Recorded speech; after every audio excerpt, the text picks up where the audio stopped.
Teacher, philosopher, economist, jurist and royal adviser, ये सारे के सारे गुण थे आचार्य चाणक्य में। और वो चाणक्य ही थे जिनके रहते सिकंदर ने पूरी दुनिया तो जीत ली, लेकिन भारत में आचार्य चाणक्य और चंद्रगुप्त की सेना से वो कभी न जीत सका। आचार्य चाणक्य किसी भी व्यक्ति का चेहरा देखकर ये पता लगा लेते थे कि वो क्या सोच रहा है। आचार्य चाणक्य ने अपनी लाइफ में कुछ किताबें लिखी, जिनमें से एक किताब है चाणक्य नीति। और ये किताब हर उस व्यक्ति के लिए पढ़ना बहुत ज़रूरी है जो कि अपनी लाइफ में कुछ बड़ा करना चाहता है, क्योंकि चाणक्य ने अपनी लाइफ में बहुत बड़े बड़े काम किए और इस दौरान उन्होंने जो भी सीखा उसको उन्होंने चाणक्य नीति में लिखा। इसलिए किसी भी व्यक्ति के लिए जो कि सक्सेसफुल होना चाहता है, ये किताब पढ़ना बहुत ही ज़्यादा ज़रूरी है। और क्योंकि आजकल लोगों के पास बुक्स पढ़ने का टाइम नहीं होता, इसलिए हम चाणक्य नीति की ऑडियो बुक फॉर्म में आपके सामने प्रेजेंट कर रहे हैं। तो सुनिए और सीखिए। चाणक्य नीति चैप्टर 1। तीनों लोकों के स्वामी सर्वशक्तिमान भगवान विष्णु को नमन करते हुए मैं एक राज्य के लिए नीति के सिद्धांतों को कहता हूँ। मैं यह सूत्र अनेक शास्त्रों का आधार लेकर कह रहा हूँ। जो व्यक्ति शास्त्रों के सूत्रों का अभ्यास करके ज्ञान ग्रहण करेगा, उसे अत्यंत वैभवशाली कर्तव्य के सिद्धांत ज्ञात होंगे। उसे इस बात का पता चलेगा कि किन बातों का अनुसरण करना चाहिए और किन का नहीं। उसे अच्छाई और बुराई का भी ज्ञात होगा और अंततः उसे सर्वोत्तम का भी ज्ञान होगा। इसलिए लोगों का भला करने के लिए मैं उन बातों को कहूँगा जिनसे लोग सभी चीजों को सही परिप्रेक्ष्य में देखेंगे। एक पंडित भी घोर कष्ट में आ जाता है यदि वह किसी मूर्ख को उपदेश देता है, यदि एक दुष्ट पत्नी का पालन पोषण करता है या किसी दुखी व्यक्ति के साथ अत्यंत घनिष्ठ संबंध बना लेता है। दुष्ट पत्नी, झूठा मित्र, बदमाश नौकर और सर्प के साथ निवास करना साक्षात मृत्यु के समान है। व्यक्ति को आने वाली मुसीबतों से निपटने के लिए धन संचय करना चाहिए। उसे धन संपदा त्याग कर भी पत्नी की सुरक्षा करनी चाहिए। लेकिन यदि बात आत्मा की सुरक्षा की हो तो उसे धन और पत्नी दोनों को तुच्छ समझना चाहिए। भविष्य में आने वाली मुसीबतों के लिए धन एकत्रित करें। ऐसा न सोचें कि धनवान व्यक्ति को मुसीबत कैसी। जब धन साथ छोड़ता है तो संगठित धन भी तेजी से घटने लगता है। उस देश में निवास न करें जहां आपकी कोई इज्जत नहीं, आप रोजगार नहीं कमा सकते, जहां आपका कोई मित्र नहीं और जहां आप कोई ज्ञान अर्जित नहीं कर सकते। ऐसी जगह पर एक दिन भी निवास न करें जहां निम्नलिखित 5 चीजें न हो। एक धनवान व्यक्ति, एक ब्राह्मण जो वैदिक शास्त्रों में निपुण हो, एक राजा, एक नदी और एक चिकित्सक। बुद्धिमान व्यक्ति को ऐसे देश में कभी नहीं जाना चाहिए जहां रोजगार कमाने का माध्यम न हो, जहां लोगों को किसी बात का भय न हो, जहां लोगों को किसी बात की लज्जा न हो, जहां लोग बुद्धिमान न हो और जहां लोगों की प्रवृत्ति दान धर्म की न हो। नौकर की परीक्षा तब करें जब वो कर्तव्य का पालन न कर रहा हो। रिश्तेदार की परीक्षा तब करें जब आप मुसीबत में घिरे हों। मित्र की परीक्षा विपरीत परिस्थितियों में करें और जब आपका वक्त अच्छा न चल रहा हो तब अपनी पत्नी की परीक्षा करें। अच्छा मित्र वही है जो हमें निम्नलिखित परिस्थितियों में नहीं त्यागे। आवश्यकता पड़ने पर, किसी दुर्घटना में पड़ने पर, जब अकाल पड़ा हो, जब युद्ध चल रहा हो, जब हमें राजा के दरबार में जाना पड़े और जब हमें शमशान घाट जाना पड़े। जो व्यक्ति किसी नाशवंत चीज के लिए कभी नाश नहीं होने वाली चीज को छोड़ देता है तो उसके हाथ से अविनाशी वस्तु तो चली जाती ही है और उसके साथ इसमें कोई संदेह नहीं कि नाशवान वस्तु को भी वो खो देता है। एक बुद्धिमान व्यक्ति को किसी इज्जतदार घर की अविवाहित कन्या के व्यंग होने के बावजूद भी उस कन्या से विवाह करना चाहिए। उसे किसी हीन घर की अत्यंत सुंदर स्त्री से विवाह नहीं करना चाहिए। शादी विवाह हमेशा बराबरी के घरों में उचित होता है। इन 4 पर कभी विश्वास न करें। नदियाँ, जिन व्यक्तियों के पास अस्त्र शस्त्र हो, नाखून और सींग वाले पशु, राजघरानों के लोगों पर अगर हो सके तो विष से भी अमृत निकाल लें। यदि सोना गंदगी में पड़ा हो तो उसे उठाएं, धोएं और अपनाएं। निचले कुल के जन्म लेने वालों से भी सर्वोत्तम ज्ञान ग्रहण करें। उसी तरह यदि कोई बदनाम घर की कन्या भी महान गुणों से संघनन है और आपको कोई सीख देती है तो उसे ग्रहण करें। महिलाओं में पुरुषों की अपेक्षा भूख 2 गुना, लज्जा 4 गुना, साहस 6 गुना और काम 8 गुना। चाणक्य नीति अध्याय 2। भोजन के योग्य पदार्थ और भोजन करने की क्षमता, पर्याप्त धनराशि तथा दान देने की भावना, ऐसे संयोगों का होना सामान्य तप का फल नहीं है। उस व्यक्ति ने धरती पर ही स्वर्ग को पा लिया जिसका पुत्र आज्ञाकारी है, जिसकी पत्नी उसकी इच्छा के अनुरूप व्यवहार करती है, जिसे अपने धन पर संतोष है। पुत्र वही है जो पिता का कहना मानता हो, पिता वही है जो पुत्र का पालन पोषण करे, मित्र वही है जिस पर आप विश्वास कर सकते हो, और पत्नी वही है जिससे सुख प्राप्त हो। ऐसे लोगों से बचें जो आपके मुंह पर तो मीठी मीठी बातें करते हैं, लेकिन आपके पीठ पीछे आपको बर्बाद करने की योजना बनाते हैं। ऐसा करने वाले तो उस विष के घड़े के समान हैं, जिसकी ऊपरी सतह दूध से भरी है। एक बुरे मित्र पर तो कभी विश्वास न करें, एक अच्छे मित्र पर भी विश्वास न करें, क्योंकि यदि ऐसे लोग आपसे रुष्ट होते हैं तो आपके सभी राजों से पर्दा खोल देंगे। मन में सोचे हुए कार्यों को किसी के सामने प्रकट न करें, बल्कि मनन पूर्वक उसकी सुरक्षा करते हुए उसे कार्य में परिणत कर दे। मूर्खता दुखदाई है, जवानी भी दुखदाई है, लेकिन इन सब से कहीं ज्यादा दुखदाई है किसी दूसरे के घर जाकर उसका एहसान लेना। हर पर्वत पर माणिक्य नहीं होते, हर हाथी के सिर पर मणि नहीं होती, सज्जन पुरुष भी हर जगह नहीं होते, और हर वन में चंदन के वृक्ष भी नहीं होते। बुद्धिमान पिता को अपने पुत्र को शुभ गुणों की सीख देनी चाहिए, क्योंकि नीतिज्ञ और ज्ञानी व्यक्तियों की ही कुल में पूजा होती है। जो माता व पिता अपने बच्चों को शिक्षा नहीं देते, वो तो बच्चों के शत्रु के समान है, क्योंकि वे विद्या विहीन बालक विद्वानों की सभा में वैसे ही तिरस्कृत किए जाते हैं जैसे हंसों की सभा में बगुले। लाड प्यार से बच्चों में गलत आदतें ढलती हैं, उन्हें कड़ी शिक्षा देने से अच्छी आदतें सीखते हैं। इसलिए बच्चों को जरूरत पड़ने पर दंडित करें, ज्यादा लाड ना करें। ऐसा एक भी दिन नहीं जाना चाहिए जब आपने एक श्लोक, आधा श्लोक, चौथाई श्लोक या श्लोक का केवल एक अक्षर नहीं सीखा, या आपने दान, अभ्यास या कोई पवित्र कार्य नहीं किया। पत्नी का वियोग होना, अपने ही लोगों से बेइज्जत होना, बचा हुआ ऋण, दुष्ट राजा की सेवा करना, गरीबी एवं दरिद्रों की सभा, ये 6 बातें शरीर को बिना अग्नि के ही जला देती हैं। नदी के किनारे वाले वृक्ष, दूसरे व्यक्तियों के घर में जाने अथवा रहने वाली स्त्री एवं बिना मंत्रियों का राजा, ये सब निश्चय ही शीघ्र नष्ट हो जाते हैं। वेश्या को निर्धन व्यक्ति को त्याग देना चाहिए, प्रजा को पराजित राजा को त्याग देना चाहिए, पक्षियों को फल रहित वृक्ष त्याग देना चाहिए एवं अतिथियों को भोजन करने के पश्चात मेजबान के घर से निकल देना चाहिए। ब्राह्मण दक्षिणा मिलने के पश्चात अपने यजमानों को छोड़ देते हैं, विद्वान विद्या प्राप्ति के बाद गुरु को छोड़ देते हैं, और पशु जले हुए वन को त्याग देते हैं। जो व्यक्ति दुराचारी, कुदृष्टि वाले एवं बुरे स्थानों पर रहने वाले मनुष्य के साथ मित्रता करता है, वो शीघ्र ही नष्ट हो जाता है। प्रेम और मित्रता बराबर वालों में अच्छी लगती है। राजा के यहाँ नौकरी करने वाले को ही सम्मान मिलता है। व्यवसायों में वाणिज्य सबसे अच्छा है एवं उत्तम गुणों वाली स्त्री अपने घर में सुरक्षित रहती है। चाणक्य नीति अध्याय 3। इस दुनिया में ऐसा किसका घर है जिस पर कोई कलंक नहीं? वो कौन है जो रोग और दुख से मुक्त है? सुख सदा किसको रहता है? मनुष्य के कुल की ख्याति उसके आचरण से होती है, मनुष्य के बोलचाल से उसके देश की ख्याति बढ़ती है। मान सम्मान उसके प्रेम को बढ़ाता है एवं उसके शरीर का गठन उसके भोजन से बढ़ता है। लड़की का ब्याह अच्छे खानदान में करना चाहिए, पुत्र को अच्छी शिक्षा देनी चाहिए, शत्रु को आपत्ति और कष्टों में डालना चाहिए एवं मित्र को धर्म कर्म में लगाना चाहिए। एक दुर्जन और सर्प में ये अंतर है कि सांप तभी डसेगा जब उसकी जान को खतरा हो, लेकिन दुर्जन पग पग पर हानि पहुंचाने की कोशिश करेगा। राजा लोग अपने आसपास अच्छे कुल के लोगों को इसलिए रखते हैं क्योंकि ऐसे लोग न आरंभ में, न बीच में और न ही अंत में साथ छोड़कर जाते हैं। जब प्रलय का समय आता है तो समुद्र भी अपनी मर्यादा छोड़कर किनारों को छोड़ अथवा तोड़ जाते हैं, लेकिन सज्जन पुरुष प्रलय के समान भयंकर आपत्ति एवं विपत्ति में भी अपनी मर्यादा नहीं बदलते। मूर्खों के साथ मित्रता नहीं रखनी चाहिए, उन्हें त्याग देना ही उचित है, क्योंकि प्रत्यक्ष रूप से वे 2 पैरों वाले पशु के समान हैं,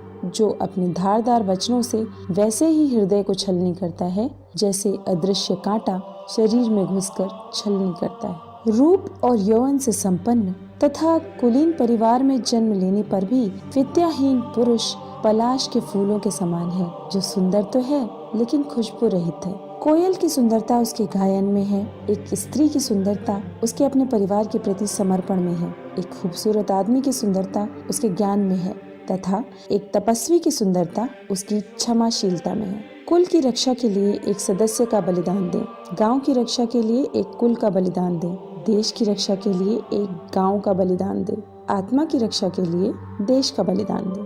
जो उद्यमशील है वो गरीब नहीं हो सकते। जो हरदम भगवान को याद करते हैं उन्हें पाप छू भी नहीं सकता। जो मौन रहते हैं वो झगड़ों में नहीं पड़ते। जो जागृत रहते हैं निर्भय होते हैं। अत्यधिक सुंदरता के कारण सीता हरण हुआ। अत्यंत घमंड के कारण रावण का अंत हुआ।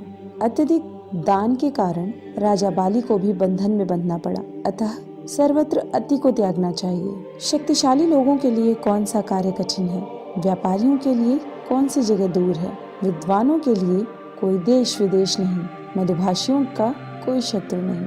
जिस तरह सारा वन केवल एक ही पुष्प एवं सुगंध भरे वृक्ष से महक जाता है, उसी तरह एक ही गुणवान पुत्र पूरे कुल का नाम बढ़ाता है। जिस प्रकार केवल एक सूखा हुआ जलता वृक्ष संपूर्ण वन को जला देता है, उसी तरह एक ही कुपुत्र सारे कुल के मान, मर्यादा और प्रतिष्ठा को नष्ट कर देता है। एक विद्वान एवं सदाचारी पुत्र के कारण संपूर्ण परिवार वैसे ही खुशहाल रहता है जैसे चंद्रमा के निकलने पर रात्रि जगमगा उठती है। ऐसे अनेक पुत्र किस काम के जो दुख और निराशा पैदा करे। इससे तो वो एक ही पुत्र अच्छा है जो संपूर्ण घर को सहारा और शांति प्रदान करे। 5 साल तक पुत्र को लाड़ प्यार से पालना चाहिए। 10 साल तक उसे छड़ी की मार से डराइए, लेकिन जब वो 15 साल का हो जाए तो उससे मित्र के समान व्यवहार करें। वो व्यक्ति सुरक्षित रह सकता है जो नीचे दी गई परिस्थितियां उत्पन्न होने पर भाग जाए। नंबर 1 भयावह आपदा। नंबर 2 विदेशी आक्रमण।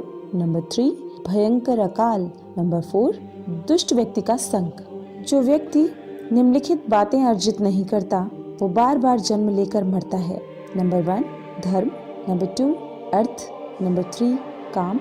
नंबर 4 मोक्ष। धन की देवी लक्ष्मी स्वयं वहाँ चली आती हैं जहाँ नंबर 1 मूर्खों का सम्मान नहीं होता। नंबर 2 अनाज का अच्छे से भंडारण किया जाता है। नंबर 3 पति पत्नी में आपस में लड़ाई बखेड़ा नहीं होता है। चाणक्य नीति अध्याय 4। निम्नलिखित बातें माता के गर्भ में ही निश्चित हो जाती हैं। नंबर 1 व्यक्ति कितने साल जिएगा। नंबर 2 किस प्रकार का काम करेगा। नंबर 3 उसके पास कितनी संपत्ति होगी। नंबर 4 उसकी मृत्यु कब होगी। पुत्र, मित्र, सगे संबंधी साधुओं को देखकर भागते हैं, लेकिन जो लोग साधुओं का अनुसरण करते हैं उनमें भक्ति जागृत होती है और उनके उस पुण्य से उनका सारा कुल धन्य हो जाता है। जैसे मछली दृष्टि से, कछुआ ध्यान देकर और पंछी स्पर्श करके अपने बच्चों को पालते हैं, वैसे ही सतजन पुरुषों की संगति मनुष्य का पालन पोषण करती है। जब आपका शरीर स्वस्थ है और आपके नियंत्रण में है, आत्म साक्षात्कार का उपाय कर लेना चाहिए, क्योंकि मृत्यु हो जाने के बाद कोई कुछ नहीं कर सकता। विद्या अर्जन करना ये एक कामधेनु के समान है जो हर मौसम में अमृत प्रदान करती है। वो विदेश में माता के समान रक्षक और हितकारी होती है, इसलिए विद्या को एक गुप्त धन कहा जाता है। सैकड़ों गुण रहित पुत्रों से अच्छा एक गुणी पुत्र है, क्योंकि एक चंद्रमा ही रात्रि के अंधकार को भगाता है और वहीं असंख्य तारे भी ये काम नहीं कर पाते। एक ऐसा बालक जो जन्मते वक्त मृत था, एक मूर्ख दीर्घायु बालक से बेहतर है। पहला बालक तो एक क्षण के लिए दुख देता है, दूसरा बालक अपने माँ बाप को जिंदगी भर दुख की अग्नि में जलाता है। निम्नलिखित बातें व्यक्ति को बिना आग के ही जलाती हैं। नंबर 1 एक छोटे गांव में बसना जहां रहने की सुविधाएं उपलब्ध नहीं। नंबर 2 एक ऐसे व्यक्ति के यहाँ काम करना जो नीच कुल में पैदा हुआ है। नंबर 3 अस्वास्थ्यवर्धक भोजन का सेवन करना।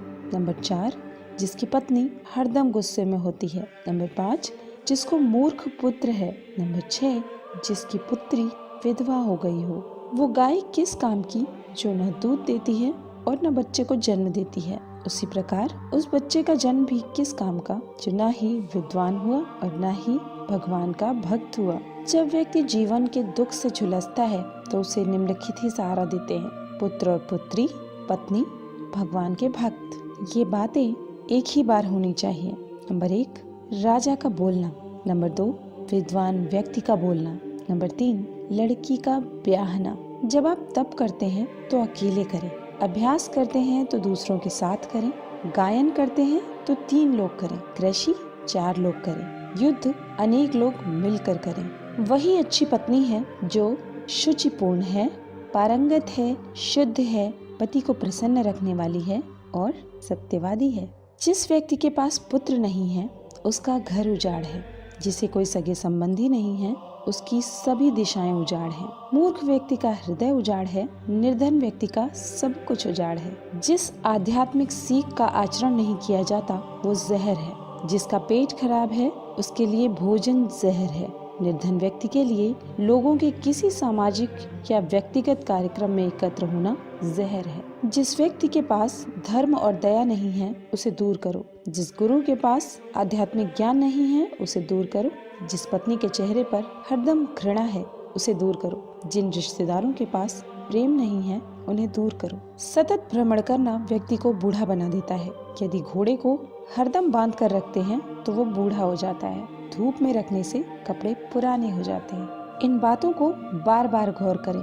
सही समय, सही मित्र, सही ठिकाना, पैसे कमाने के सही साधन, पैसा खर्चा करने के सही तरीके आपके ऊर्जा स्रोत। द्विज अग्नि में भगवान देखते हैं। भक्तों के हृदय में परमात्मा का वास होता है। जो अल्पमति के लोग होते हैं वो मूर्ति में भगवान देखते हैं, लेकिन जो व्यापक दृष्टि रखने वाले लोग होते हैं वो ये जानते हैं कि भगवान सर्व। चाणक्य नीति अध्याय 5। ब्राह्मणों को अग्नि की पूजा करनी चाहिए, दूसरे लोगों को ब्राह्मणों की पूजा करनी चाहिए, पत्नी को पति की पूजा करनी चाहिए तथा दोपहर के भोजन में आने के लिए जो अतिथि आए उसकी सभी को पूजा करनी चाहिए। सोने की परख उसे घिस कर, काट कर, गर्म करके और पीट कर की जाती है। उसी तरह व्यक्ति का परीक्षण वो कितना त्याग करता है, उसका आचरण कैसा है, उसमें गुण कौन से हैं और उसका व्यवहार कैसा है, इससे होता है। यदि आप पर मुसीबत आती नहीं है तो उससे सावधान रहें, लेकिन यदि मुसीबत आ जाती है तो किसी भी तरह उससे छुटकारा पाएं। अनेक व्यक्ति जो एक ही गर्भ में पैदा हुए हैं, एक ही नक्षत्र में पैदा हुए हैं, वे एक ही नहीं रहते। उसी तरह जैसे बेर के झाड़ के सभी बेर एक ही जैसे नहीं रहते। वह व्यक्ति जिसके हाथ स्वच्छ हैं, कार्यालय में काम नहीं करना चाहता। जिसने अपनी कामना को खत्म कर दिया है वो शारीरिक श्रृंगार नहीं करता। जो आधा पढ़ा हुआ है वो व्यक्ति मीठे बोल नहीं बोल सकता। जो सीधी बात करता है वो धोखा नहीं दे सकता। मूर्ख लोग विद्वानों से ईर्ष्या करते हैं। गलत मार्ग पर चलने वाली औरत पवित्र स्त्री से ईर्ष्या करती है। बदसूरत औरत खूबसूरत औरत से ईर्ष्या करती है। खाली बैठने से अभ्यास का नाश होता है। दूसरों को पैसा देखभाल के लिए देने से पैसे का नाश होता है। गलत ढंग से बुआई करने वाला किसान अपने बीजों का नाश करता है। यदि सेनापति नहीं है तो सेना का नाश होता है। अर्जित विद्या अभ्यास से सुरक्षित रहती है। घर की इज्जत अच्छे व्यवहार से सुरक्षित रहती है। अच्छे गुणों से इज्जतदार आदमी को मान मिलता है। किसी भी व्यक्ति का गुस्सा उसकी आंखों में दिखता है। जो वैदिक ज्ञान की निंदा करते हैं, शास्त्र सम्मत जीवन शैली का मजाक उड़ाते हैं, शांतिपूर्ण स्वभाव के लोगों का मजाक उड़ाते हैं, ऐसे लोग बिना किसी आवश्यकता के दुख को प्राप्त करते हैं। दान गरीबी को खत्म करता है। अच्छा आचरण दुख को मिटाता है।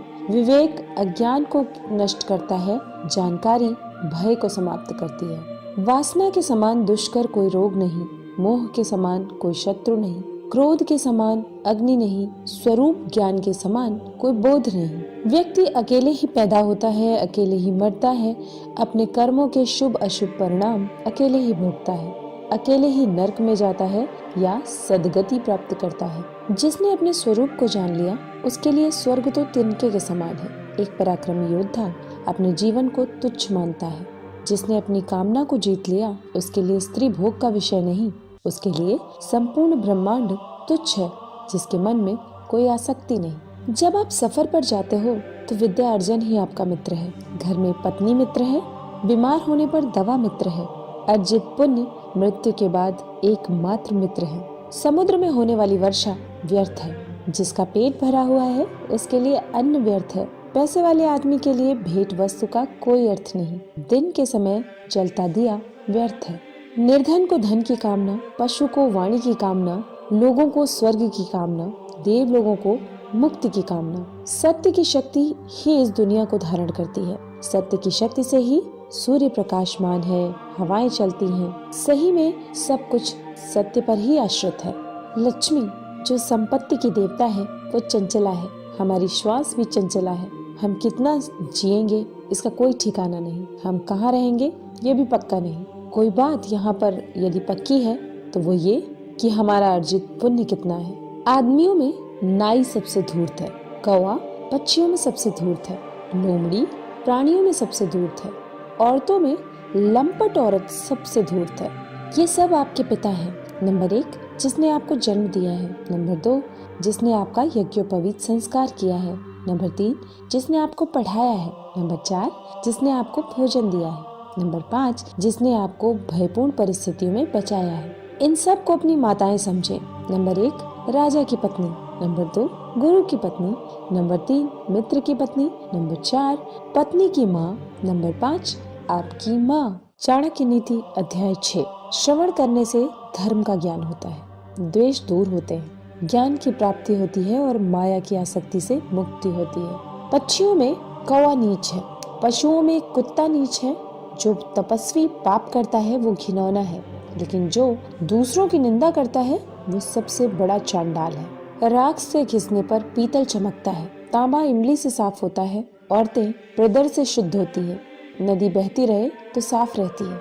राजा ब्राह्मण और तपस्वी योगी जब दूसरे देश जाते हैं तो आदर पाते हैं, लेकिन औरत यदि भटक जाती है तो बर्बाद हो जाती है। धनवान व्यक्ति के कई मित्र होते हैं, उसके कई संबंधी भी होते हैं। धनवान को ही आदमी कहा जाता है और पैसे वाले को ही पंडित कहकर नवाजा जाता है। सर्वशक्तिमान की इच्छा से ही बुद्धि काम करती है, वही कर्म को नियंत्रित करता है। उसी की इच्छा से आसपास में मदद करने वाले लोग आ जाते हैं। काल सभी जीवों को निपुणता प्रदान करता है, वो सभी जीवों का संहार भी करता है। वो जागता रहता है जब सब सो जाते हैं। काल को कोई जीत नहीं सकता। जो जन्म से अंधे हैं वो देख नहीं सकते, उसी तरह जो वासना के अधीन है वो भी देख नहीं सकते। अहंकारी व्यक्ति को भी कभी ऐसा नहीं लगता कि वो कुछ बुरा कर रहा है, और जो पैसे के पीछे पड़े हैं उनको उनके कर्मों में कोई पाप दिखाई नहीं देता। जीवात्मा अपने कर्मों के मार्ग से जाता है और जो भी भले बुरे परिणाम कर्मों में आते हैं उन्हें भोगता है। अपने ही कर्मों से वो संसार में बंधता है और अपने ही कर्मों से वो बंधनों से छूटता है। राजा को उसके नागरिकों के पाप लगते हैं, राजा के यहाँ काम करने वाले पुजारी को राजा के पाप लगते हैं, पति को पत्नी के पाप लगते हैं, गुरु को उसके शिष्यों के पाप लगते हैं। अपने ही घर में व्यक्ति के ये शत्रु हो सकते हैं, जिसका बाप यदि हरदम कर्ज में डूबा रहता है, उसकी माँ यदि किसी दूसरे पुरुष से संग करती है, सुंदर पत्नी वो लड़का जिसने शिक्षा प्राप्त न की हो। एक लालची आदमी को भेंट वस्तु देकर संतुष्ट कर सकते हैं, एक कठोर आदमी को हाथ जोड़कर संतुष्ट करें, एक मूर्ख को सम्मान देकर संतुष्ट करें, एक विद्वान आदमी को सच बोलकर संतुष्ट करें। एक बेकार राज्य का राजा होने से बेहतर है कि व्यक्ति किसी राज्य का राजा ना हो। एक पापी का मित्र होने से बेहतर है कि व्यक्ति बिना मित्र का हो। एक मूर्ख का गुरु होने से बेहतर है कि व्यक्ति बिना शिष्य वाला हो। एक बुरी पत्नी होने से बेहतर है कि व्यक्ति बिना पत्नी वाला हो। एक बेकार राज्य के लोग सुखी कैसे हो, एक पापी से किसी शांति की प्राप्ति कैसे हो, एक बुरी पत्नी के साथ घर में कौन सा सुख प्राप्त हो सकता है, एक नालायक शिष्य को शिक्षा देकर कैसे कीर्ति प्राप्त हो। शेर से एक बात सीखें, बगुले से 1, मुर्गे से 4, कौवे से 5, कुत्ते से 6 और गधे से 3। शेर से एक बढ़िया बात सीखें कि आप जो भी करना चाहते हो एक दिली से और जबरदस्त प्रयास से करें। बुद्धिमान व्यक्ति अपनी इंद्रियों को बगुले की तरह वश में करते हुए अपने लक्ष्य को जगह, समय और योग्यता का पूरा ध्यान रखते हुए पूर्ण करे। मुर्गे से ये 4 बातें सीखें। नंबर 1, सही समय पर उठें। नंबर 2, निडर बने और लड़े। नंबर 3, संपत्ति का रिश्तेदारों से उचित बंटवारा करें। नंबर 4, अपने भोजन की व्यवस्था खुद करें। कौवे से ये 4 बातें सीखें। नंबर 1, निडरता। नंबर 2, उपयोगी वस्तुओं का संचय करें। नंबर 3, सभी ओर दृष्टि घुमाएं। नंबर 4, दूसरों पर आसानी से विश्वास न करें। कुत्ते से ये बातें सीखें। बहुत भूख हो पर खाने को कुछ न मिले या कम मिले तो भी संतोष करें। नंबर 2, गाढ़ी नींद में हो तो भी क्षण भर में उठ जाए। नंबर 3, अपने स्वामी के प्रति बेझिझक ईमानदारी रखें। नंबर 4, निडरता। गधे से ये 3 बातें सीखें। नंबर 1, अपना बोझ ढोना न छोड़े। नंबर 2, सर्दी गर्मी की चिंता न करें। नंबर 3, सदा संतुष्ट रहें। जो व्यक्ति इन 20 गुणों पर अमल करेगा, वो जो भी करेगा सफल होगा। चाणक्य नीति अध्याय 7। एक बुद्धिमान व्यक्ति को निम्नलिखित बातें किसी को नहीं बतानी चाहिए। नंबर 1, कि उसकी दौलत खो चुकी है। नंबर 2, उसे क्रोध आ गया है। नंबर 3, उसकी पत्नी ने जो गलत व्यवहार किया है। नंबर 4, लोगों ने जो उसे गालियां दी। नंबर 5, वो किस प्रकार बेइज्जत हुआ है। जो व्यक्ति आर्थिक व्यवहार करने में, ज्ञानार्जन करने में, खाने में और काम धंधा करने में शर्माता नहीं है, वो सुखी हो जाता है। जो सुख और शांति का अनुभव ज्ञान को प्राप्त करने से होता है, वैसा अनुभव जो लोभी लोग धन के लोभ में यहाँ वहाँ भटकते रहते हैं, उन्हें कभी नहीं होता। व्यक्ति नीचे दी गई 3 चीजों से संतुष्ट रहे। नंबर 1, खुद की पत्नी। नंबर 2, वो भोजन जो विधाता ने उसे प्रदान किया है। नंबर 3, उतना धन जितना ईमानदारी से मिल गया। लेकिन व्यक्ति को नीचे दी गई 3 चीजों से संतुष्ट नहीं होना चाहिए। नंबर 1, अभ्यास। नंबर 2, भगवान का स्मरण। नंबर 3, परोपकार। इन दोनों के मध्य कभी भी न जाएं। नंबर 1, 2 ब्राह्मण।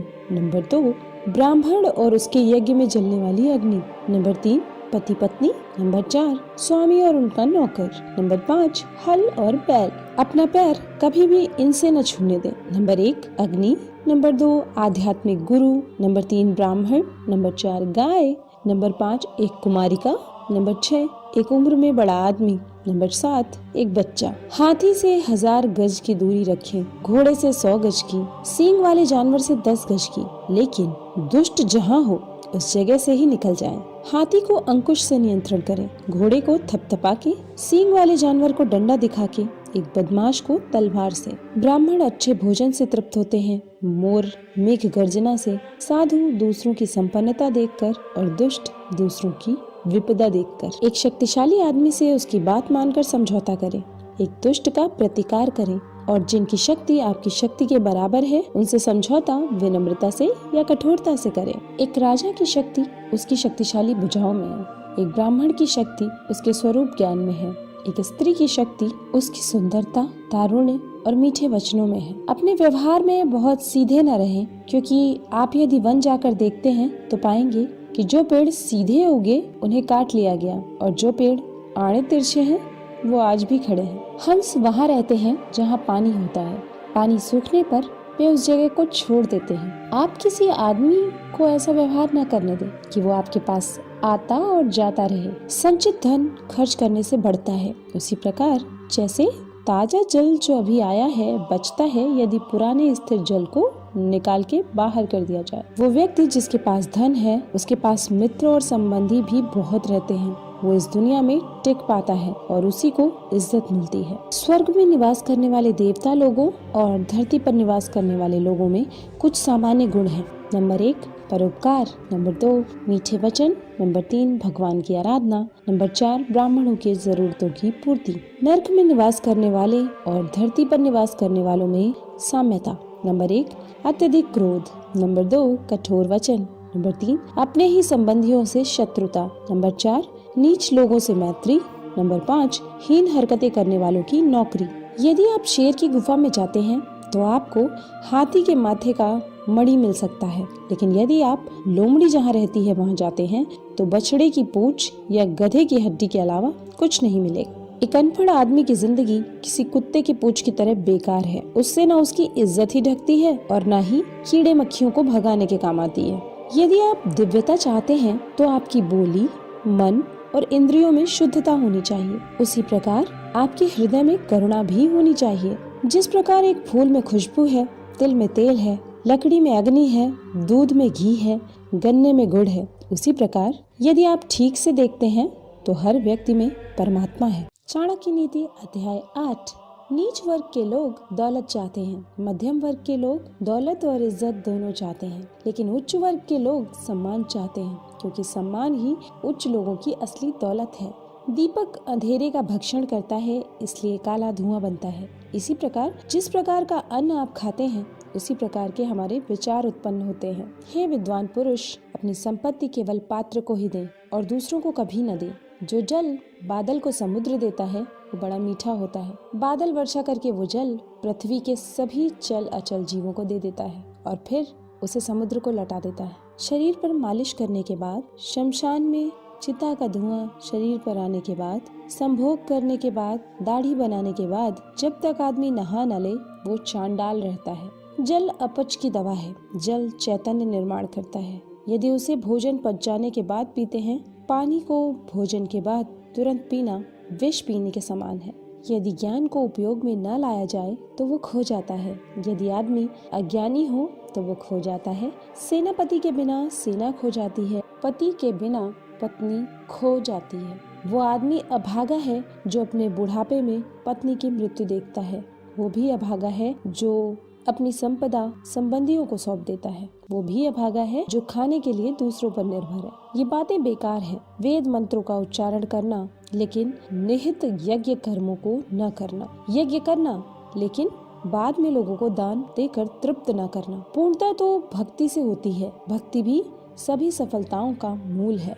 एक संयमित मन के समान कोई तप नहीं, संतोष के समान कोई सुख नहीं, लोभ के समान कोई रोग नहीं, दया के समान कोई गुण नहीं। क्रोध साक्षात यम है। तृष्णा नरक की ओर ले जाने वाली वैतरणी है। ज्ञान कामधेनु है। संतोष ही तो नंदनवन है।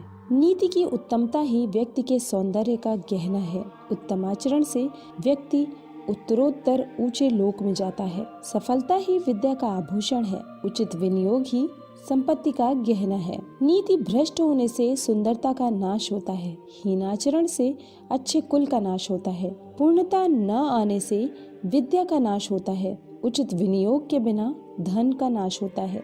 जो जल धरती में समा गया वो शुद्ध है। परिवार को समर्पित पत्नी शुद्ध है। लोगों का कल्याण करने वाला राजा शुद्ध है। वो ब्राह्मण शुद्ध है जो संतुष्ट है। असंतुष्ट ब्राह्मण, संतुष्ट राजा, लज्जा रखने वाली वेश्या, कठोर आचरण करने वाली गृहिणी, ये सभी लोग विनाश को प्राप्त होते हैं। क्या करना ऊंचे कुल का यदि बुद्धिमत्ता न हो। एक नीच कुल में उत्पन्न होने वाले विद्वान व्यक्ति का सम्मान देवता भी करते हैं। विद्वान व्यक्ति लोगों से सम्मान पाता है। विद्वान उसकी विद्वता के लिए हर जगह सम्मान पाता है। ये बिल्कुल सच है कि विद्या हर जगह सम्मानित है। जो लोग दिखने में सुंदर हैं, जवान हैं, ऊंचे कुल में पैदा हुए हैं, वो बेकार हैं यदि उनके पास विद्या नहीं है। वो तो पलाश के फूल के समान, जो दिखते तो अच्छे हैं पर महकते नहीं। ये धरती उन लोगों के भार से दबी रह जाती है जो मांस खाते हैं, दारू पीते हैं, बेवकूफ हैं।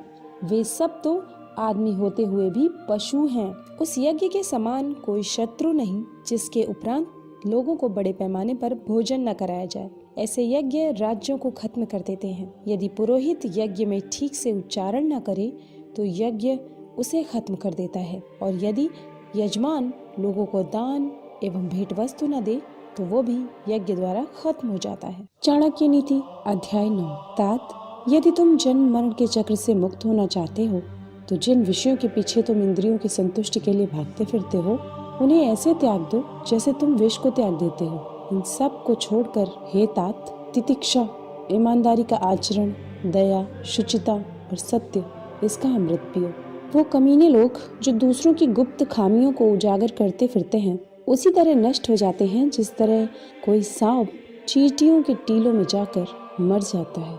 शायद किसी ने ब्रह्मा जी, जो इस सृष्टि के निर्माता हैं, को यह सलाह नहीं दी कि वो स्वर्ण को सुगंध प्रदान करें, गन्ने के झाड़ में फल प्रदान करें, चंदन के वृक्ष को फूल प्रदान करें, विद्वान को धन प्रदान करें, राजा को लंबी उम्र प्रदान करें। अमृत सबसे बढ़िया औषधि है। इंद्रिय सुख से अच्छा भोजन सर्वश्रेष्ठ सुख है। नेत्र सभी इंद्रियों में श्रेष्ठ है। मस्तक शरीर के सभी भागों में श्रेष्ठ है। कोई संदेश वाहक आकाश में जा नहीं सकता। आकाश से कोई खबर आ नहीं सकती। वहाँ रहने वाले लोगों की आवाज सुनाई नहीं देती और उनके साथ कोई संपर्क नहीं हो सकता। इसलिए वो ब्राह्मण जो सूर्य और चंद्र की भविष्यवाणी करता है, उसे विद्वान मानना चाहिए। इन सातों को जगा दे यदि ये सो जाएं। नंबर 1 विद्यार्थी, नंबर 2 सेवक, नंबर 3 पथिक, नंबर 4 भूखा आदमी, नंबर 5 डरा हुआ आदमी, नंबर 6 खजाने का रक्षक और नंबर 7 खजांची। इन सातों को नींद से नहीं जगाना चाहिए। नंबर 1 सांप, नंबर 2 राजा, नंबर 3 बाघ, नंबर 4 डंक मारने वाला कीड़ा, नंबर 5 छोटा बच्चा, नंबर 6 दूसरों का कुत्ता और नंबर 7 मूर्ख। जिन्होंने वेदों का अध्ययन पैसा कमाने के लिए किया और जो नीच काम करने वाले लोगों का दिया हुआ अन्न खाते हैं, उनके पास कौन सी शक्ति हो सकती है? वो ऐसे भुजंगों के समान है जो दंश नहीं कर सकते, जिसके डांटने से सामने वाले के मन में डर पैदा नहीं होता और प्रसन्न होने के बाद वो सामने वाले को कुछ नहीं देता। वो ना किसी की रक्षा कर सकता है और ना किसी को नियंत्रित कर सकता है। ऐसा आदमी भला क्या कर सकता है? यदि नाग अपना फन खड़ा करे तो भले ही वो जहरीला ना हो तो भी उसका ये करना सामने वाले के मन में डर पैदा करने को पर्याप्त है। यहाँ ये बात कोई मायने नहीं रखती कि वो जहरीला है कि नहीं। सुबह उठकर दिन भर जो दांव आप लगाने वाले हैं उसके बारे में सोचें। दोपहर को अपनी माँ को याद करें, रात को चोरों को न भूलें।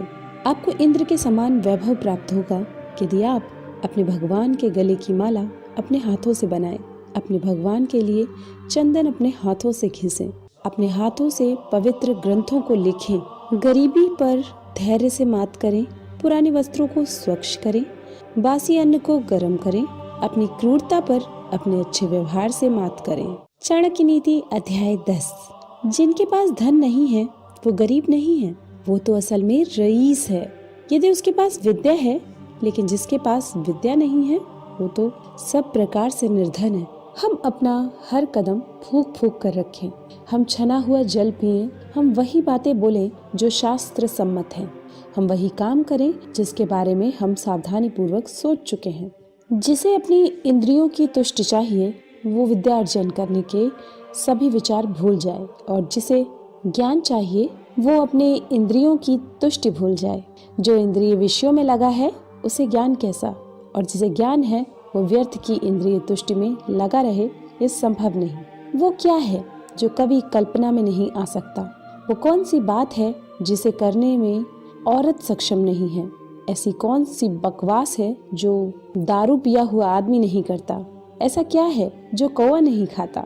नियति एक भिखारी को राजा और राजा को भिखारी बना सकती है। भिखारी ये कंजूस आदमी का दुश्मन है। एक अच्छा सलाहकार एक मूर्ख आदमी का शत्रु है। वो पत्नी जो पराये पुरुष में रुचि रखती है उसके लिए उसका पति शत्रु है, और जो चोर रात को काम करने के लिए निकलता है चंद्रमा उसका शत्रु है। जिनके पास ये कुछ नहीं है, जैसे विद्या, तप, ज्ञान, अच्छा स्वभाव, गुण, दया भाव, वो धरती पर मनुष्य के रूप में घूमने वाले पशु हैं। धरती पर उनका भार है। जिनके भेजे खाली हैं, अर्थात जो मूर्ख हैं, वो कोई उपदेश नहीं दे सकते और ना समझ सकते हैं। यदि बांस को मलय पर्वत पर भी उगाया जाए तो उसमें चंदन के गुण नहीं आते। जिसे अपनी कोई अक्ल नहीं होती उसकी शास्त्र क्या भलाई करेंगे।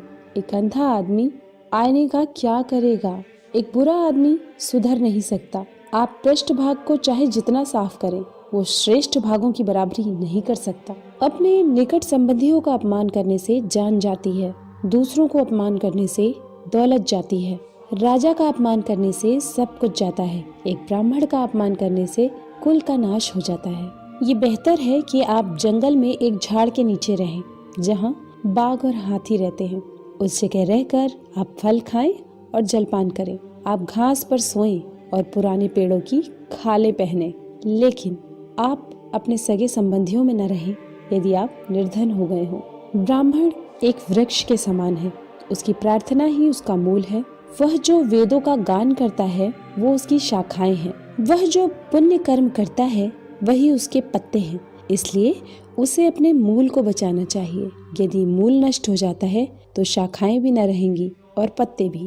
लक्ष्मी मेरी माता है, विष्णु मेरे पिता हैं, वैष्णव जन मेरे सगे संबंधी हैं, तीनों लोक मेरा देश है। रात्रि के समय कितने ही प्रकार के पक्षी वृक्ष पर विश्राम करते हैं। भोर होते ही सब पक्षी 10 दिशाओं में उड़ जाते हैं। हम क्यों भला दुख करें यदि हमारे अपने हमें छोड़कर चले गए हैं? जिसके पास में विद्या है वो शक्तिशाली है। निर्बुद्ध पुरुष के पास क्या शक्ति हो सकती है? एक छोटा खरगोश भी चतुराई से मदमस्त हाथी को तालाब में गिरा देता है। हे विश्वंभर, तू सबका पालन करता है, मैं मेरे गुजारे की चिंता क्यों करूं जब मेरा मन तेरी महिमा गाने में लगा हुआ है। आपके अनुग्रह के बिना एक माता की छाती से दूध नहीं बह सकता और शिशु का पालन नहीं हो सकता। मैं हरदम यही सोचता हूँ कि हे यदुवंशियों के प्रभु, हे लक्ष्मीपति, मेरा पूरा समय आपकी ही चरण सेवा में खर्च करता रहूं। चाणक्य नीति अध्याय 11। उदारता, वचनों में मधुरता, साहस, आचरण में विवेक, ये बातें कोई पा नहीं सकता, ये मूल में होनी चाहिए। जो अपने समाज को छोड़कर दूसरे समाज को जा मिलता है वो उसी राजा की तरह नष्ट हो जाता है जो अधर्म के मार्ग पर चलता है। हाथी का शरीर कितना विशाल है लेकिन एक छोटे से अंकुश से नियंत्रित हो जाता है। एक दिया घने अंधकार का नाश करता है। क्या अंधेरे से दिया बड़ा है? एक कड़कती हुई बिजली एक पहाड़ को तोड़ देती है। क्या बिजली पहाड़ जितनी विशाल है? जी नहीं, बिल्कुल नहीं। वही बड़ा है जिसकी शक्ति छा जाती है। इससे कोई फर्क नहीं पड़ता कि आकार कितना है। जो घर गृहस्थी के काम में लगा रहता है वो कभी ज्ञान प्राप्त नहीं कर सकता। मांस खाने वाले के हृदय में दया नहीं हो सकती। लोभी व्यक्ति कभी सत्य भाषण नहीं कर सकता और एक शिकारी में कभी शुद्धता नहीं हो सकती। एक दुष्ट व्यक्ति में कभी पवित्रता उदित नहीं हो सकती। उसे चाहे जैसा समझा लो। जैसे नीम का वृक्ष कभी मीठा नहीं हो सकता। आप चाहे उसकी शिखा से मूल तक घी और शक्कर छिड़क दें, आप चाहे 100 बार पवित्र जल से स्नान करें, आप अपने मन का मैल नहीं धो सकते। उसी प्रकार जिस प्रकार मदिरा का पात्र पवित्र नहीं हो सकता, चाहे आप उसे गर्म करके सारी मदिरा की भाप बना दे। इसमें कोई आश्चर्य नहीं कि व्यक्ति उन बातों के प्रति अनुद्गार कहता है जिसका उसे कोई ज्ञान नहीं।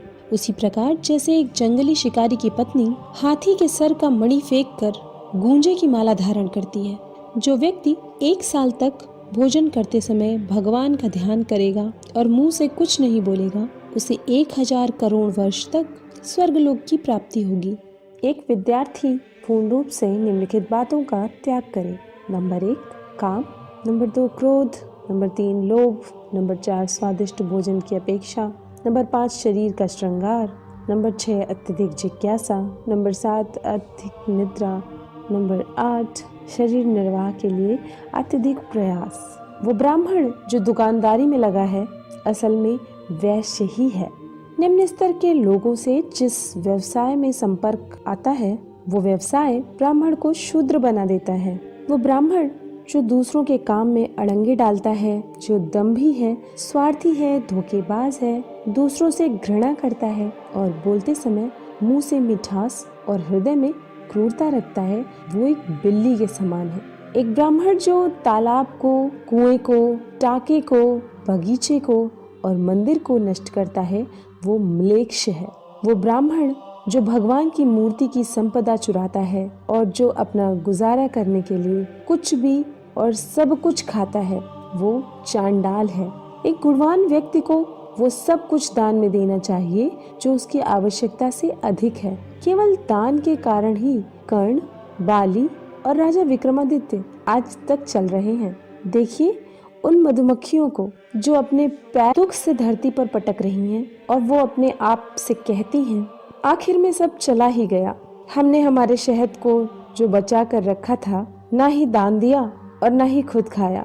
अभी एक पल में ही कोई हमसे सब कुछ छीन कर ले। चाणक्य नीति अध्याय 12। वो गृहस्थ भगवान की कृपा को पा चुका है जिसके घर में आनंददायी वातावरण है, जिसके बच्चे गुणी हैं, जिसकी पत्नी मधुर वाणी बोलती है, जिसके पास अपनी जरूरतें पूरा करने के लिए पर्याप्त धन है, जो अपनी पत्नी से सुखपूर्ण संबंध रखता है, जिसके नौकर उसका कहना मानते हैं, जिसके घर में मेहमान का स्वागत किया जाता है, जिसके घर में मंगलदायी भगवान की पूजा रोज की जाती है, जहाँ स्वाद भरा भोजन पान किया जाता है, जिसे भगवान के भक्तों की संगति में आनंद आता है, जो एक संकट का सामना करने वाले ब्राह्मण को भक्ति भाव से अल्पदान देता है, उसे बदले में विपुल लाभ होता है। वे लोग जो इस दुनिया में सुखी हैं, जो अपने संबंधियों के प्रति उदार हैं, अनजाने लोगों के प्रति सहृदय हैं, अच्छे लोगों के प्रति प्रेम भाव रखते हैं, नीच लोगों से धूर्ततापूर्ण व्यवहार करते हैं, विद्वानों से कुछ नहीं छुपाते, दुश्मनों के सामने साहस दिखाते हैं, बड़ों के प्रति विनम्र और पत्नी के प्रति सख्त हैं। अरे लोमड़ी, उस व्यक्ति के शरीर को तुरंत छोड़ दे जिसके हाथों ने कोई दान नहीं दिया, जिसके कानों ने कोई विद्या ग्रहण नहीं की, जिसके आंखों ने भगवान का सच्चा भक्त नहीं देखा, जिसके पांव कभी तीर्थ क्षेत्रों में नहीं गए, जिसने अधर्म के मार्ग से कमाए हुए धन से अपना पेट भरा और जिसने बिना मतलब ही अपना सर ऊंचा उठा रखा है। अरे लोमड़ी, उसे मत खा, नहीं तो दूषित हो जाएगी।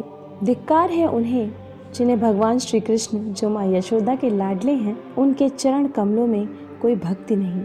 मृदंग की ध्वनि धिक्तम धिक्तम करके ऐसे लोगों का धिक्कार करती है। बसंत ऋतु क्या करेगी यदि बांस पर पत्ते नहीं आते? सूर्य का क्या दोष यदि उल्लू दिन में देख नहीं सकता? बादलों का क्या दोष यदि बारिश की बूंदें चातक पक्षी की चोंच में नहीं गिरती? उसे कोई कैसे बदल सकता है जो किसी के मूल में है?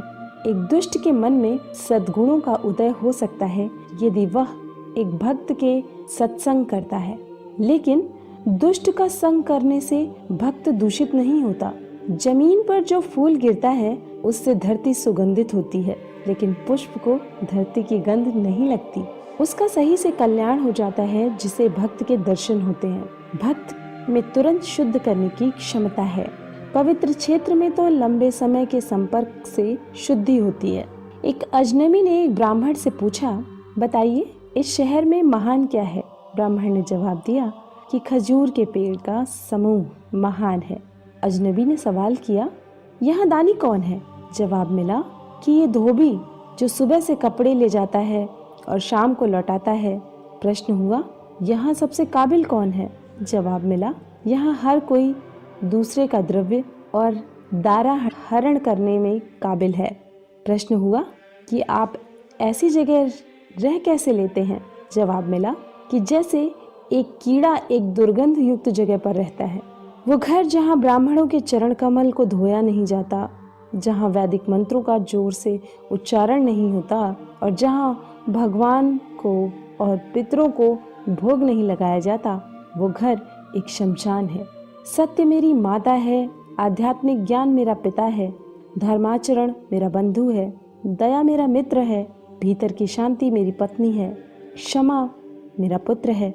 मेरे परिवार में ये 6 लोग हैं। हमारे शरीर नश्वर हैं। धन में तो कोई स्थायी भाव नहीं है। मृत्यु हरदम हमारे निकट है, इसलिए हमें तुरंत पुण्य कर्म करने चाहिए। ब्राह्मणों को स्वादिष्ट भोजन से आनंद आता है, गायों को ताजी कोमल घास खाने में, पत्नी को पति के सानिध्य में, क्षत्रियों को युद्ध में आनंद आता है। जो दूसरे की पत्नी को अपनी माता मानता है, दूसरे के धन को मिट्टी का ढेला, दूसरे के सुख दुख को अपने सुख दुख, उसी को सही दृष्टि प्राप्त होती है और वही विद्वान है। भगवान राम में ये सब गुण हैं। नंबर 1, सद्गुणों की प्रीति। नंबर 2, मीठे वचन। नंबर 3, दान देने की तीव्र इच्छा शक्ति। नंबर 4, मित्रों के साथ कपट रहित व्यवहार। नंबर 5, गुरु की उपस्थिति में विनम्रता। नंबर 6, मन की गहरी शांति। नंबर 7, शुद्ध आचरण। नंबर 8, गुणों की परख। नंबर 9, शास्त्र के ज्ञान की अनुभूति। नंबर 10, रूप की सुंदरता। नंबर 11, भगवत भक्ति। कल्पतरु तो एक लकड़ी ही है, सुवर्ण का सुमेर पर्वत तो निश्चल है, चिंतामणि तो एक पत्थर है, सूर्य में ताप है, चंद्रमा तो घटता बढ़ता रहता है, अमर्याद समुद्र तो खारा है, कामदेव का तो शरीर ही जल गया, महाराज बलि तो राक्षस कुल में पैदा हुए, कामधेनु तो पशु ही है, भगवान राम के समान कौन है। विद्या सफर में हमारा मित्र है, पत्नी घर पर मित्र है, औषधि रुग्ण व्यक्ति की मित्र है, मरते वक्त तो पुण्य कर्म ही मित्र है। राज परिवारों से शिष्टाचार सीखें, पंडितों से बोलने की कला सीखें, जुआरियों से झूठ बोलना सीखें, एक औरत से छल सीखें। बिना सोचे समझे खर्च करने वाला नटखट बच्चा जिसे अपना घर नहीं, अपनी पत्नी को दुर्लक्षित करने वाला, जो अपने आचरण पर ध्यान नहीं देता है, ये लोग जल्दी ही बर्बाद हो जाएंगे। एक विद्वान व्यक्ति को अपने भोजन की चिंता नहीं करनी चाहिए, उसे सिर्फ अपने धर्म को निभाने की चिंता होनी चाहिए। हर व्यक्ति का भोजन पर जन्म से ही अधिकार है। जिसे दौलत, अनाज और विद्या अर्जित करने में और भोजन करने में शर्म नहीं आती, वो सुखी रहता है। बूंद बूंद से सागर बनता है, इस तरह बूंद बूंद से ज्ञान, गुण और संपत्ति प्राप्त होते हैं। जो व्यक्ति अपने बुढ़ापे में भी मूर्ख है, वो सचमुच ही मूर्ख है। उसी प्रकार जिस प्रकार इंद्र वरुण का फल कितना भी पके मीठा नहीं होता। चाणक्य नीति अध्याय 13। यदि आदमी एक पल के लिए भी जिए तो भी उस पल को शुभ कर्म में खर्च करे। एक कल्प तक जी कर कोई लाभ नहीं। दोनों लोक, इस लोक और परलोक में तकलीफ होती है। हम उसके लिए न पछताएं जो बीत गया, हम भविष्य की चिंता भी न करें। विवेक बुद्धि रखने वाले लोग केवल वर्तमान में जीते हैं। यह देवताओं का, सज्जनों का और पालकों का स्वभाव है कि वे जल्दी प्रसन्न हो जाते हैं। निकट के और दूर के रिश्तेदार तब प्रसन्न होते हैं जब उनका आदर सम्मान किया जाए, उनके नहाने का, खाने पीने का प्रबंध किया जाए। पंडित जन उन्हें आध्यात्मिक संदेश का मौका दिया जाता है तो प्रसन्न होते हैं। जब बच्चा माँ के गर्भ में होता है तो ये 5 बातें तय हो जाती हैं। नंबर 1, कितनी लंबी उम्र होगी। नंबर 2, वो क्या करेगा। नंबर 3, कितना धन अर्जित करेगा। नंबर 4, कितना ज्ञान अर्जित करेगा। नंबर 5, मौत कब होगी। देखिए क्या आश्चर्य है, बड़े लोग अनोखी बातें करते हैं। वे पैसे को तो तिनके की तरह मामूली समझते हैं, लेकिन जब वे उसे प्राप्त करते हैं तो उसके भार से और विनम्र होकर झुक जाते हैं। जो व्यक्ति अपने घर के लोगों से बहुत आसक्ति रखता है, वो भय और दुख को पाता है। आसक्ति ही दुख का मूल है। जिसे सुखी होना है उसे आसक्ति छोड़नी पड़ेगी। जो भविष्य के लिए तैयार है और जो किसी भी परिस्थिति को चतुराई से निपटा सकता है, ये दोनों व्यक्ति सुखी हैं। लेकिन जो आदमी सिर्फ नसीब के सहारे चलता है, वो बर्बाद होता है। यदि राजा पुण्यात्मा है तो प्रजा भी वैसी ही होती है। यदि राजा पापी है तो प्रजा भी पापी होती है। यदि वो सामान्य है तो प्रजा सामान्य होती है। प्रजा के सामने राजा का उदाहरण होता है और वो उनका अनुसरण करती है। मेरी नज़रों में वो आदमी मृत है जो जीते ही धर्म का पालन नहीं करता, लेकिन जो धर्म पालन में अपने प्राण दे देता है, वो मरने के बाद भी बेशक लंबा जीता है। जिस व्यक्ति ने न कोई ज्ञान संपादन किया, न ही पैसा कमाया, मुक्ति के लिए जो आवश्यक है उसकी पूर्ति भी नहीं की, वो एक निहायत बेकार जिंदगी जीता है। जो नीच कुल होते हैं वे दूसरों की कीर्ति को देखकर जलते हैं। वो दूसरों के बारे में अपशब्द कहते हैं क्योंकि उनकी कुछ करने की औकात नहीं होती। यदि विषय बहुत प्रिय है तो वो बंधन में डालते हैं। विषय सुख की अनासक्ति से मुक्ति की और गति होती है।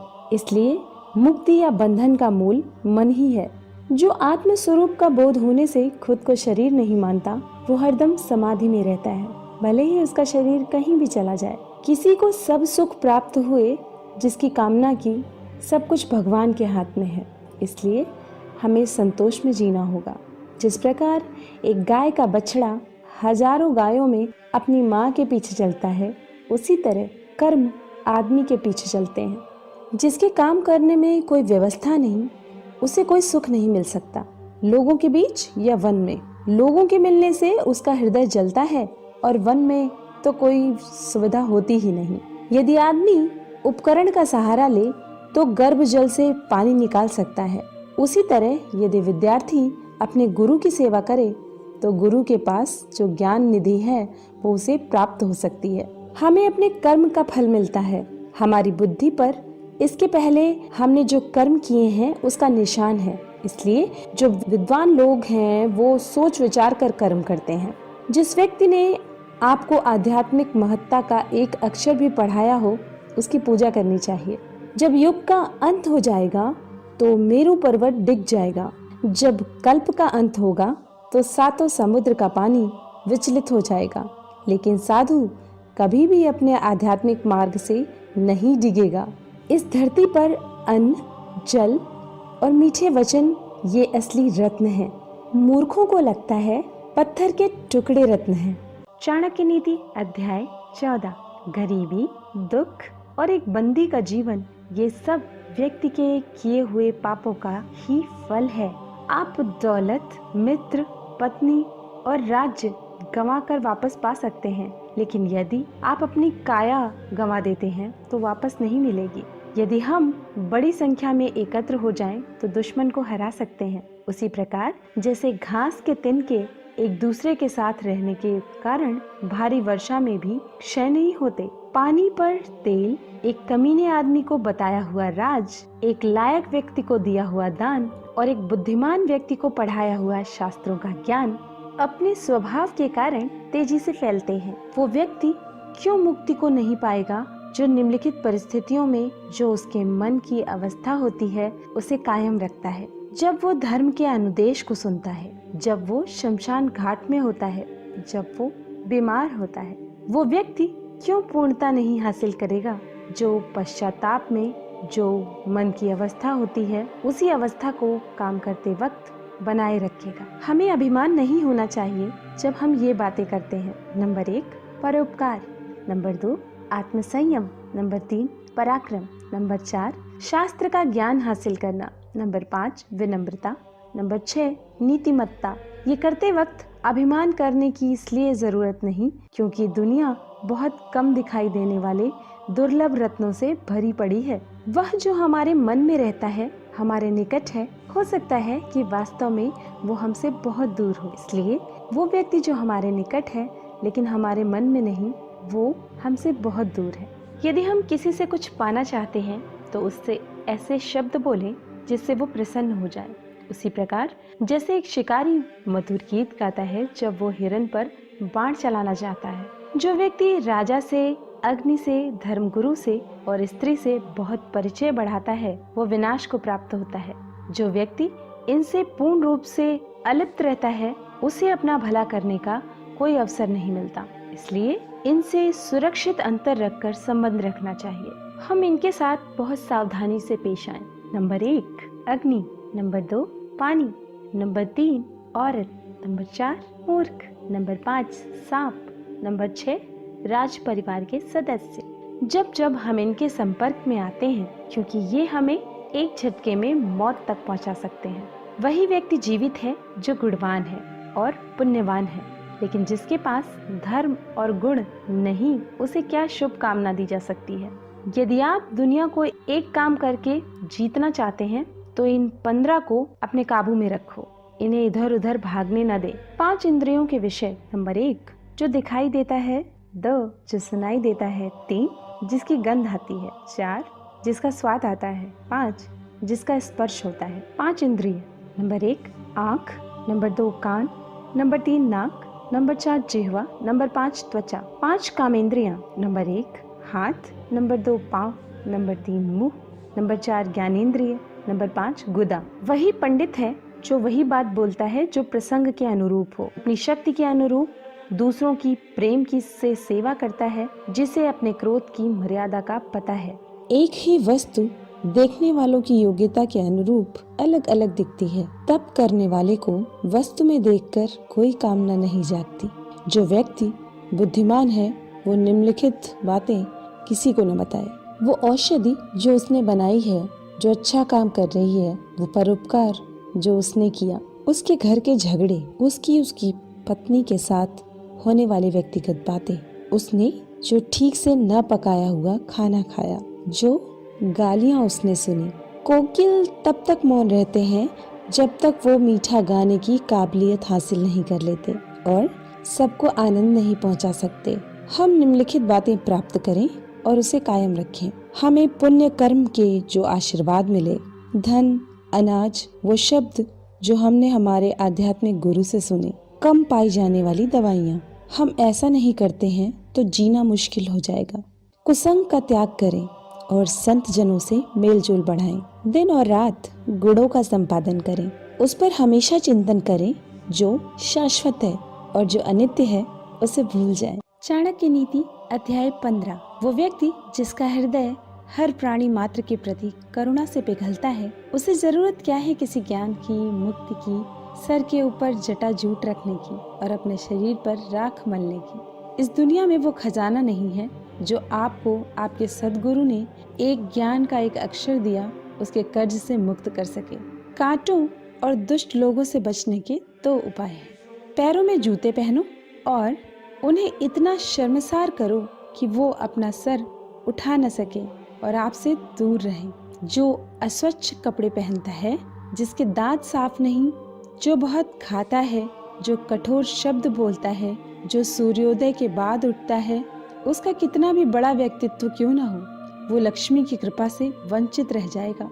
जब व्यक्ति दौलत खोता है तो उसके मित्र, पत्नी, नौकर, संबंधी उसे छोड़कर चले जाते हैं और जब वो दौलत वापस हासिल कर लेता है तो ये सब लौट आते हैं। इसलिए दौलत ही सबसे अच्छा रिश्तेदार है।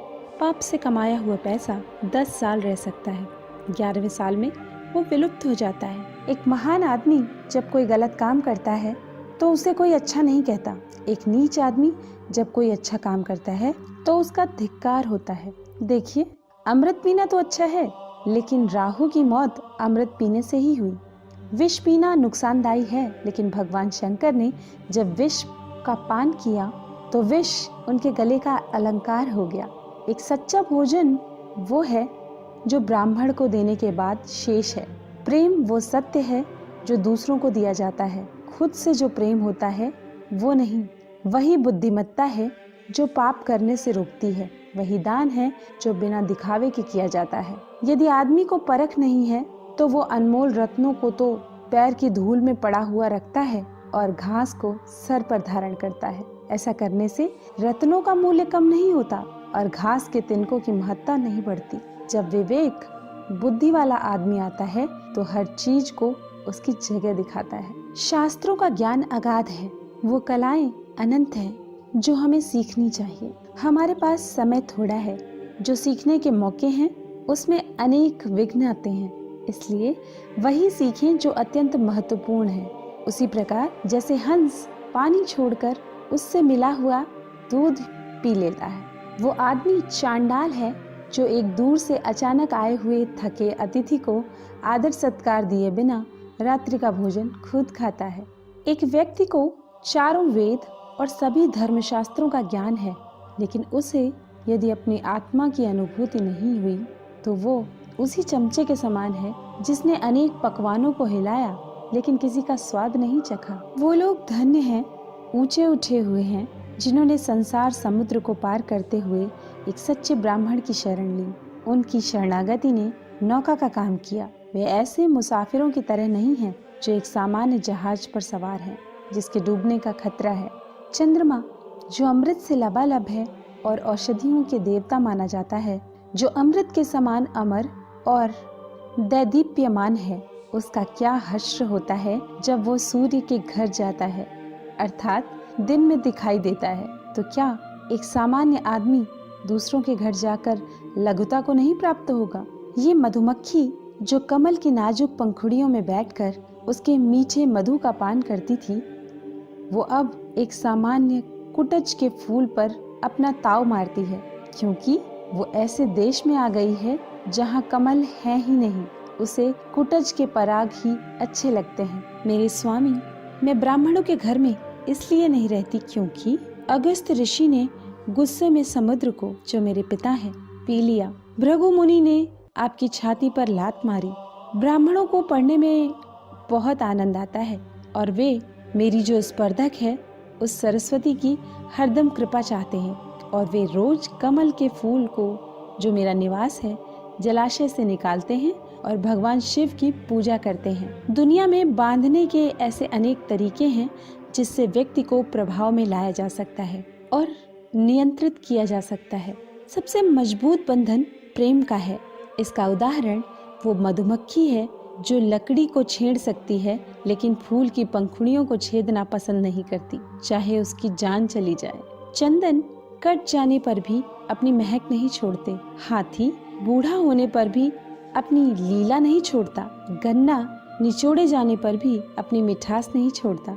उसी प्रकार ऊंचे कुल में पैदा हुआ व्यक्ति अपने उन्नत गुणों को नहीं छोड़ता, भले ही उसे कितनी भी गरीबी में क्यों न बसर करना पड़े। चाणक्य नीति अध्याय 16। मूर्ख को लगता है कि वो हसीन लड़की उसे प्यार करती है और वो उसका गुलाम बन जाता है और उसके इशारों पर नाचता है। ऐसा यहाँ कौन है जिसमें दौलत पाने के बाद मस्ती नहीं है? क्या कोई बेलगाम आदमी अपने संकटों पर रोक लगा पाया है? इस दुनिया में किस आदमी को औरत ने कब्जे में नहीं किया? किसके ऊपर राजा की हरदम मेहरबानी रही? किसके ऊपर समय के प्रकोप नहीं हुए? किस भिखारी को यहाँ शोहरत मिली? किस आदमी ने दुष्ट के दुर्गुण पाकर सुख को प्राप्त किया? व्यक्ति को महत्ता उसके गुण प्रदान करते हैं। वो जिन पदों पर काम करता है सिर्फ उससे कुछ नहीं होता। क्या आप एक कौवे को गरुड़ कहेंगे यदि वो एक ऊंची इमारत की छत पर जाकर बैठता है? जो व्यक्ति गुणों से रहित है लेकिन जिसकी लोग सराहना करते हैं वो दुनिया में काबिल माना जा सकता है। लेकिन जो आदमी खुद की ही डींगे हाँकता है वो अपने आप को दूसरों की नजरों में गिराता है, भले ही वो स्वर्ग का राजा इंद्र क्यों ना हो। यदि एक विवेक संपन्न व्यक्ति अच्छे गुणों को परिचय देता है तो उसके गुणों की आभा को रत्न जैसी मान्यता मिलती है। एक ऐसा रत्न जो प्रज्वलित है और सोने के अलंकरण में मढ़ने पर और चमकता है। मुझे वो दौलत नहीं चाहिए जिसके लिए कठोर यातना सहनी पड़े या सदाचार का त्याग करना पड़े या अपने शत्रु की चापलूसी करनी पड़े। सभी परोपकार और तप तात्कालिक लाभ देते हैं, लेकिन सुपात्र को जो दान दिया जाता है और सभी जीवों को जो संरक्षण प्रदान किया जाता है उसका पुण्य कभी नष्ट नहीं होता। घास का तिनका हल्का है, कपास उससे भी हल्का है, भिखारी तो अनंत गुना हल्का है। फिर हवा का झोंका उसे उड़ा के क्यों नहीं ले जाता? क्योंकि वो डरता है कि कहीं वो भीख न मांग ले। बेइज्जत होकर जीने से अच्छा है कि मर जाएं। मरने में एक क्षण का दुख होता है, पर बेइज्जत होकर जीने में हर रोज दुख उठाना पड़ता है। सभी जीव मीठे वचनों से आनंदित होते हैं, इसलिए हम सबसे मीठे वचन कहें। मीठे वचन की कोई कमी नहीं है। इस दुनिया में वृक्ष को 2 मीठे फल लगे हैं, मधुर वचन और सत्संग। पहले के जन्मों की अच्छी आदतें जैसे दान, विद्यार्जन और तप इस जन्म में भी चलती रहती हैं, क्योंकि सभी जन्म एक श्रृंखला से जुड़े हैं। जिसका ज्ञान किताबों में सिमट गया है और जिसने अपनी दौलत दूसरों के सुपुर्द कर दी है, फिर जरूरत आने पर ज्ञान और दौलत कुछ भी इस्तेमाल नहीं कर सकता। चाणक्य नीति अध्याय 17। वो विद्वान जिसने असंख्य किताबों का अध्ययन बिना सद्गुरु के आशीर्वाद से कर लिया, वो विद्वानों की सभा में एक सच्चे विद्वान के रूप में नहीं चमकता है। उसी प्रकार जिस प्रकार एक नाजायज औलाद को दुनिया में कोई प्रतिष्ठा हासिल नहीं होती, वो चीज जो दूर दिखाई देती है, जो असंभव दिखाई देती है, जो हमारी पहुंच से बाहर दिखाई देती है, वो भी आसानी से हासिल हो सकती है यदि हम तप करते हैं, क्योंकि तप से ऊपर कुछ नहीं। लोभ से बड़ा दुर्गुण क्या हो सकता है और निंदा से बड़ा पाप क्या है? जो सत्य में प्रस्थापित है उसे तप करने की क्या जरूरत है? जिसका हृदय शुद्ध है उसे तीर्थ यात्रा की क्या जरूरत है? यदि स्वभाव अच्छा है तो और किस गुण की जरूरत है? यदि कीर्ति है तो अलंकार की क्या जरूरत है? समुद्र भी सभी रत्नों का भंडार है। वो शंख का पिता है, देवी लक्ष्मी शंख की बहन है। इससे ये बात सिद्ध होती है कि उसी को मिलेगा जिसने पहले दिया है। जब आदमी में शक्ति नहीं रह जाती तो वो साधु हो जाता है। जिसके पास दौलत नहीं होती वो ब्रह्मचारी बन जाता है।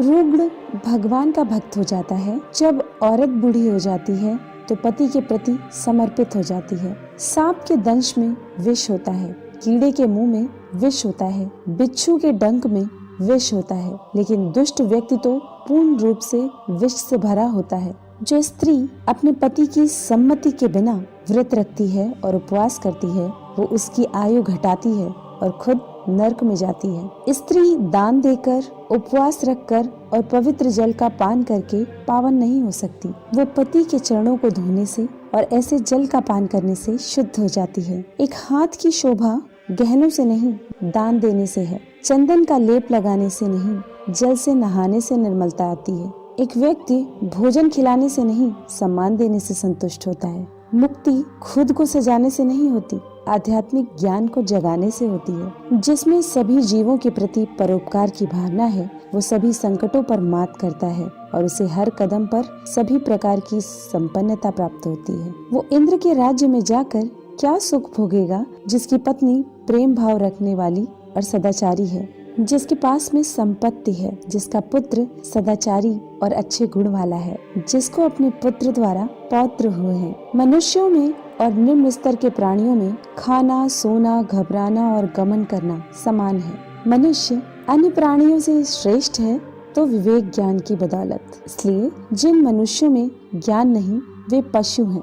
यदि मदमस्त हाथी अपने माथे से टपकने वाले रस को पीने वाले भौरे को कान हिलाकर उड़ा देता है तो भौरों का कुछ नहीं जाता, वे कमल में भरे हुए तालाब की ओर खुशी से चले जाते हैं। हाथी के माथे का श्रृंगार कम हो जाता है। ये आठों कभी दूसरों का दुख नहीं समझ सकते।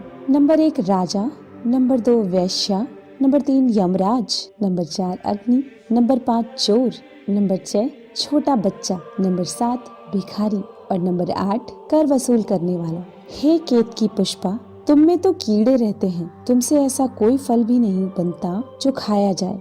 तुम्हारे पत्ते कांटों से ढके हैं, तुम टेढ़े होकर बढ़ते हो, कीचड़ में खिलते हो, कोई तुम्हें आसानी से पा नहीं सकता, लेकिन तुम्हारी अतुलनीय खुशबू के कारण दूसरे पुष्पों की तरह तुम सभी को प्रिय हो।